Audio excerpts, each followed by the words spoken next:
কানাডার বড় প্রভিন্সগুলোর মধ্যে অন্যতম প্রধান একটি প্রভিন্স হচ্ছে কানাডার কুইবেক প্রভিন্স।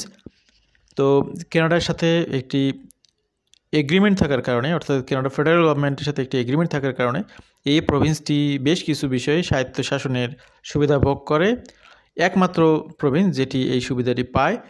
তো এই জন্যে কানাডার কুইবেক প্রভিন্সের ইমিগ্রেশন লেভেল প্ল্যানগুলো ফেডারেল গভর্নমেন্ট থেকে একটু আলাদা হয়ে থাকে এবং তারা কিন্তু 50,000 অর্থাৎ 50,000-এর অধিক ইমিগ্রেন্ট ভিসা ইস্যু করে প্রত্যেক বছরে।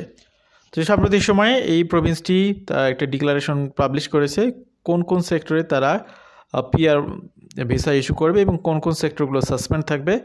এই সংক্রান্ত তথ্যগুলো নিয়ে মূলত আমাদের আজকের আলোচনাটি সাজানো। তো কানাডা এবং পৃথিবীর বিভিন্ন প্রান্ত থেকে যারা শুনছেন, যারা কুইবেক প্রভিন্সে আসতেছেন, সবার জন্য এই তথ্যগুলো অত্যন্ত সহায়ক হবে।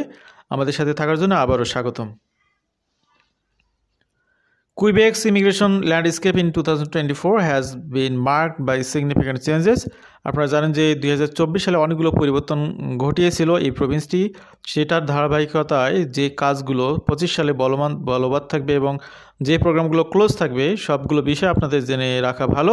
কারণ আপনি না জেনে না বুঝে যদি কোনো একটা প্রোগ্রাম নিয়ে অনেক চেষ্টা তদবির করেন কিন্তু বাস্তবিক অর্থে সেই প্রোগ্রামটা যদি ক্লোজ হয়ে থাকে তাহলে তো ফাইনাল রেজাল্টটা আপনি পাবেন না। এই কারণে আজকে এই প্রভিন্সের পার্মানেন্ট রেসিডেন্টের রিলেটেড সব প্রোগ্রাম নিয়ে মূলত আমরা কথা বলবো। This changes particularly to the Quebec experience class, the skill worker selection program PSTQ, family sponsorship and labour market impact assessment LMI will affect both prospective immigration candidates and those already navigating Quebec's immigration pathways.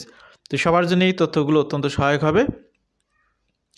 At a গ্যালেন্সে আমরা যদি বলি 2025 সালে Quebec প্রভিন্সে কী ধরনের ঘটনাগুলো ঘটবে তার একটা summary এখানে দেখতে পাচ্ছেন। Changes to Quebec overall immigration levels in 2025। এরপরে the suspension of PEQ graduate stream, increased French language requirement for the PEQ graduate stream, the pause on invitations for the regular skilled worker program, the introduction of country-specific caps on skilled worker selection program, the suspension of low-wage LMI for workers in the Montreal administrative area, and the introduction of a cap on family sponsorship applications. তো আপনারা summary শুনলেন, এবার আমরা একটু বিস্তারিত কথা বলার চেষ্টা করব। যারা বিস্তারিত জানতে চান আমাদের সাথে থাকবেন বা আছেন। Changes to the Quebec immigration level plan for 2025।